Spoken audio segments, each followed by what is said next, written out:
Movie start होती है 1984 में, जहां एक लड़का जिसका नाम डैनियल होता है वो अपनी मां के साथ न्यू जर्सी से कैलिफोर्निया शिफ्ट होता है। यहां डैनियल अपने एक पड़ोसी लड़के से मिलता है जो उसे बीच पार्टी के लिए इनवाइट करता है। अब जिस घर में डैनियल और उसकी मां शिफ्ट हुए होते हैं उस घर का नल खराब होता है, इसलिए डैनियल यहाँ मिस्टर मियागी को बुलाते हैं जो कि लोगों की मदद के लिए हमेशा तैयार रहते हैं। अगले दिन डैनियल बीच पर जाता है जहाँ उसकी मुलाकात एली नाम की लड़की से होती है और यहाँ इन दोनों में अच्छी दोस्ती हो जाती है। अब यहाँ शाम को एली अपने दोस्तों के साथ रेडियो पर म्यूजिक सुन रही होती है तो वहाँ 3 बाइक सवार लड़के आ जाते हैं। इन लड़कों का लीडर जॉनी होता है जो कि कराटे एकेडमी का टॉप स्टूडेंट होता है।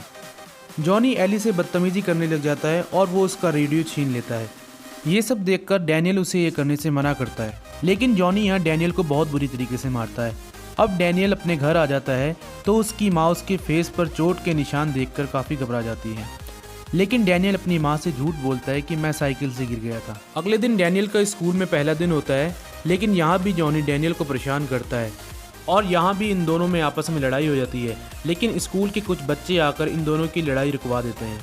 अब एक शाम डैनियल अपनी साइकिल से अपने घर जा रहा होता है, तभी यहाँ जॉनी अपने दोस्तों के साथ आ जाता है। जॉनी और उसके दोस्त डैनियल को यहाँ साइकिल से नीचे गिरा देते हैं, जिस वजह से डैनियल के सर पर यहाँ गहरी चोट आ जाती है। अब जब डैनियल अपने घर आता है तो उसकी माँ उसकी चोट देखकर काफ़ी घबरा जाती है और अब डैनियल भी काफ़ी परेशान हो चुका होता है, इसलिए वो अपनी माँ से अब कराटे सीखने के लिए बोलता है। लेकिन डैनियल की माँ उसे लड़ाई झगड़े से दूर रखना चाहती है और ना ही उनके पास इतने पैसे होते हैं कि वो डैनियल को कराटे सिखा सकें। अगली रात डैनियल अपने स्कूल की फैंसी ड्रेस पार्टी में जाता है, जहां वो एक ऐसी ड्रेस पहनकर जाता है जिससे कि जॉनी और उसके दोस्त उसे पहचान ही ना सके। इसी दौरान डैनियल वॉशरूम में जाता है जहां वो जॉनी को ड्रग्स लेते हुए देख लेता है। फिर डैनियल उसे पानी से भिगाकर वहां से भाग जाता है, लेकिन जॉनी और उसके दोस्त डैनियल को पकड़ लेते हैं और वहां उसे बहुत बुरी तरीके से मारना स्टार्ट कर देते हैं। लेकिन तभी यहाँ मिस्टर मियागी आ जाते हैं और वो जॉनी और उसके फ्रेंड्स को यहाँ अपनी कराटे मूव से मार भगाते हैं। डैनियल ये सब बेहोश होने से पहले देख लेता है और फिर मिस्टर मियागी डैनियल को अपने साथ ले जाते हैं। जब डैनियल को होश आता है तो वो मिस्टर मियागी से पूछता है कि तुमने ये सब कहाँ से सीखा।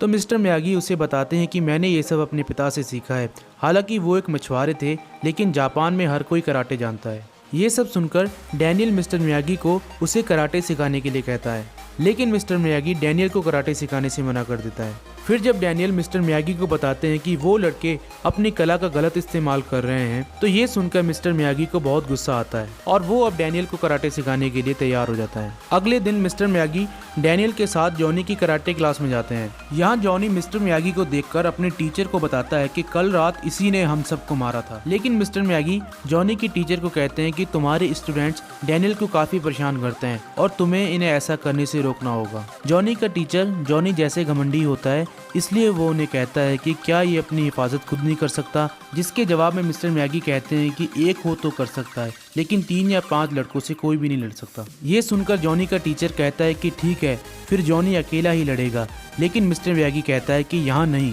कंपटीशन में जो कि 2 महीने बाद होने वाला है, तब तक डैनियल को कोई परेशान नहीं करेगा। जॉनी का टीचर इस चैलेंज को एक्सेप्ट कर लेता है और फिर ये दोनों अपने घर आ जाते हैं, जहां वो डैनियल को प्रैक्टिस करवाएंगे। लेकिन प्रैक्टिस से पहले वो डैनियल से एक प्रॉमिस करवाता है कि तुम कभी भी कुछ सवाल नहीं पूछोगे। अब प्रैक्टिस के पहले दिन मिस्टर मियागी डैनियल से अपनी कार साफ करवाते हैं, लेकिन वो एक अलग अंदाज में कार साफ करवाते हैं, जिसमें कि डैनियल को राइट हैंड से राइट सर्कल बनाकर कार को साफ करना होता है और लेफ्ट हैंड से लेफ्ट सर्कल बनाकर। डैनियल को यहाँ कुछ समझ में नहीं आता, लेकिन फिर भी वो चुपचाप कार साफ करता रहता है और ऐसे करते करते प्रैक्टिस का पहला दिन कार साफ करने में निकल जाता है। अगले दिन डैनियल फिर से प्रैक्टिस करने के लिए आता है। इस बार मिस्टर मियागी उसे अपना फर्श साफ करने के लिए कहता है, ठीक उसी तरह जिस तरह उसने कल कार को साफ किया था। डैनियल दूसरे दिन भी बस फर्श ही साफ करता रह जाता है और ऐसे करते करते प्रैक्टिस का दूसरा दिन भी खत्म हो जाता है। अब तीसरे दिन डैनियल सोचता है कि शायद आज से कराटे की प्रैक्टिस शुरू होगी, लेकिन आज भी मिस्टर मियागी डैनियल को एक पेंट का डब्बा देते हैं और उसे अपने घर की बाउंड्रीज को पेंट करने के लिए बोलते हैं। यहाँ भी मिस्टर मियागी डैनियल को एक अलग अंदाज में पेंट करने के लिए बोलता है, जिसमें वो डैनियल को कलाइयों को एक अलग अंदाज में चलाने के लिए बोलता है और ऐसे करते करते डैनियल का तीसरा दिन भी पेंट करने में ही निकल जाता है। अब चौथे दिन डैनियल सोचता है कि आज तो कराटे की प्रैक्टिस जरूर होगी, लेकिन जैसे ही वो मिस्टर मियागी के घर पहुंचता है, वो देखता है कि मिस्टर मियागी ने उसके लिए एक मैसेज छोड़ा होता है। उसमें लिखा होता है कि आज तुम्हें मेरे पूरे घर को पेंट करना होगा, वैसे ही जैसे कल तुमने मेरी बाउंड्रीज को पेंट किया था। और डैनियल आज का सारा दिन भी बस पेंट करने में निकाल देता है। अब रात को जब मिस्टर मियागी अपने घर आते हैं तो डैनियल उनसे बहुत गुस्सा होता है और वो उनसे कहता है कि मैं पिछले 4 दिनों से बस आपका घर ही साफ कर रहा हूँ, आप मुझे कराटे कब सिखाओगे। लेकिन मिस्टर मियागी कहते हैं कि तुमने तो बहुत कराटे सीख लिया है। ये सुनकर डैनियल थोड़ा हैरान हो जाता है क्योंकि उसने तो अभी तक कराटे की एक भी क्लास नहीं ली होती। फिर मिस्टर मियागी डैनियल को कहता है कि जो मूवमेंट्स तुम पिछले 4 दिनों से कर रहे हो वो मुझे अभी करके दिखाओ। और जब डैनियल वो मूवमेंट्स करना स्टार्ट करता है तब उसे समझ में आता है कि ये सब उसकी बचाव की टेक्निक्स होती हैं। ये सब देखकर डैनियल काफ़ी हैरान होता है क्योंकि उसे अब तक ये पता नहीं था कि ये सब उसकी ट्रेनिंग का ही पार्ट होता है। अब सीन आता है स्कूल की तरफ, जहाँ डैनियल और एली पहले से बहुत अच्छे दोस्त बन चुके होते हैं और अब ये दोनों डेट पर भी जाते हैं। अगले दिन मिस्टर मियागी डैनियल को अपनी बोट पर लेकर जाते हैं, जहाँ वो उस बोट पर डैनियल को पंच करना सिखाते हैं। और डैनियल इस दिन भी मिस्टर मियागी के साथ काफ़ी मेहनत करता है। इसी रात डैनियल एक क्लब में आया होता है, जहाँ एली भी अपने पेरेंट्स के साथ आई होती है। लेकिन जब डैनियल क्लब में पहुंचता है तब वो देखता है एली जॉनी के साथ डांस कर रही होती है, क्योंकि जॉनी एली का फैमिली फ्रेंड होता है, इसलिए वो भी इस क्लब में आया होता है। अब जैसे ही जॉनी डैनियल को देखता है तो वो जबरदस्ती एली को किस करने लग जाता है। ये देखकर डैनियल को लगता है कि एली जॉनी को लाइक करती है और उसने उसे धोखा दिया है, इसलिए डैनियल अब यहाँ से गुस्से में वापस जा रहा होता है। तब वो एक वेटर से टकराता है और नीचे गिर जाता है, जिसके बाद डैनियल पर सभी लोग हंसने लग जाते हैं और इधर एली जॉनी को थप्पड़ मारती है। लेकिन डैनियल ये सब नहीं देख पाता और वहाँ से चला जाता है। अब डैनियल सीधा मिस्टर मियागी के घर आ जाता है, जहाँ वो अकेले बैठकर ड्रिंक कर रहे होते हैं। फिर मिस्टर मियागी डैनियल को अपनी फैमिली के बारे में बताते हैं। वो बताते हैं कि जब वो वर्ल्ड वॉर 2 के जंग में थे तब उनकी वाइफ उनके बेटे को जन्म देते वक्त इस दुनिया को छोड़कर चली गई थी और वो अपने बच्चे को भी नहीं बचा पाई थी। ये सुनकर डैनियल को बहुत दुख होता है, जिसके बाद वो अकेले ही उस जगह प्रैक्टिस करने चला जाता है। अगले दिन वो केवल उस मूव की प्रैक्टिस करता है जिसमें वो केवल एक टांग पर खड़े होकर सामने वाले को किक मारनी होती है। अगले सीन में मिस्टर मियागी डैनियल को पंच मारना सिखाते हैं और वो उसे समझाते हैं कि कराटे में बैलेंस की बहुत ज़रूरत होती है। अब कंपटीशन को भी कुछ ही दिन रह गए होते हैं, इसलिए डैनियल अब कड़ी मेहनत से तैयारी कर रहा होता है। अगले दिन डैनियल का बर्थडे होता है, इसलिए मिस्टर मियागी डैनियल को कंपटीशन के लिए एक ड्रेस गिफ्ट करते हैं और साथ ही साथ वो अपनी कार भी गिफ्ट करते हैं, क्योंकि डैनियल अब 18 साल का हो चुका होता है। जिसके बाद डैनियल काफ़ी खुश होता है और अब वो एली से मिलने के लिए जाता है, जहां एली की फ्रेंड डैनियल को बताती है कि उस रात पार्टी में जॉनी ने उसे जबरदस्ती किस किया था और बाद में उसने जॉनी को स्लैप भी मारा था। ये सुनकर डैनियल एली से मिलता है और उसे गले लगाता है। अब अगले दिन डैनियल, एली और मिस्टर मैगी कंपटीशन में पार्टिसिपेट करते हैं, जहां फाइट से पहले जॉनी डैनियल को धमकी देता है और कहता है कि आज फाइट के दौरान मैं तुम्हें जिंदा नहीं छोड़ूंगा। अब फाइट स्टार्ट होती है और डैनियल एक एक करके शुरुआत में सभी फाइटर्स को हराकर सेमीफाइनल में पहुंच जाता है, जहां उसका मुकाबला अब जॉनी के फ्रेंड बॉबी के साथ होता है। पर यहां जॉनी का कोच बॉबी से कहता है कि तुम्हें सिर्फ फाइट नहीं करनी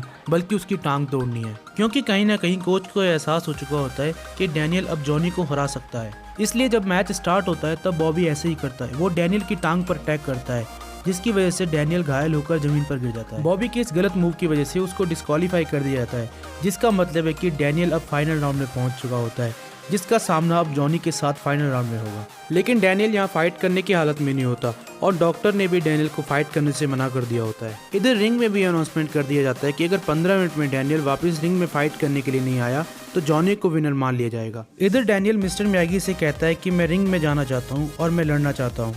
फिर मिस्टर मियागी उसको अपनी दोनों आंखें बंद करने के लिए कहता है। मिस्टर मियागी अपने हाथों की एनर्जी से उसके पेन को हल्का कर देता है, जिस वजह से डैनियल अब रिंग में फाइट करने के लिए वापस लौट आता है। अब फाइट शुरू होती है, जहाँ जॉनी डैनियल पर काफी हावी होता है, लेकिन इसके बावजूद भी डैनियल जॉनी को कड़ी टक्कर देता है। इस फाइट के हाफ टाइम में जॉनी का कोच जॉनी से कहता है कि तुम्हें सिर्फ उसकी टांग पर वार करना है, और सेकंड हाफ में जॉनी ऐसा ही करता है, वो डैनियल की घायल टांग पर ही वार करता है, जिससे अब डैनियल को लड़ते समय काफी दर्द हो रहा होता है। डैनियल को यहाँ खड़े होने में भी दिक्कत हो रही होती है। रेफरी ने भी अब जॉनी को वार्निंग दे दी होती है कि अगर तुमने ऐसा दोबारा किया तो तुम्हें डिस्क्वालीफाई कर दिया जाएगा। अब एक बार फिर से यहाँ फाइट स्टार्ट हो जाती है, जहाँ इन दोनों को जीतने के लिए सिर्फ एक एक पॉइंट की जरूरत होती है। डैनियल की एक टांग यहाँ बहुत बुरी तरीके से घायल होती है और वो सिर्फ अपने एक ही टांग पर खड़ा होता है। इसी दौरान डैनियल को यहाँ मिस्टर मियागी की एक स्पेशल मूव के बारे में ख्याल आता है, जो कि वो एक टांग पर खड़े होकर प्रैक्टिस करता था। यहाँ वो ऐसे ही करता है, वो अपनी एक टांग पर खड़े होकर उछलकर जॉनी को किक मारता है, जिससे जॉनी नीचे गिर जाता है और डैनियल को यहाँ एक पॉइंट मिल जाता है। इसी के साथ डैनियल इस फाइट को जीत जाता है। इसी के साथ यहाँ जितने भी लोग होते हैं वह सभी डैनियल की जीत का जश्न मनाते हैं। जॉनी को भी अपनी गलती का एहसास होता है और वो अपने हाथों से डैनियल को ट्रॉफी देता है। और इसी के साथ ये मूवी यहाँ खत्म हो जाती है। दोस्तों, ये मूवी 1984 में आई थी। इस मूवी का बजट था $8 मिलियन और इस मूवी ने वर्ल्ड वाइड $130 मिलियन की कमाई की थी।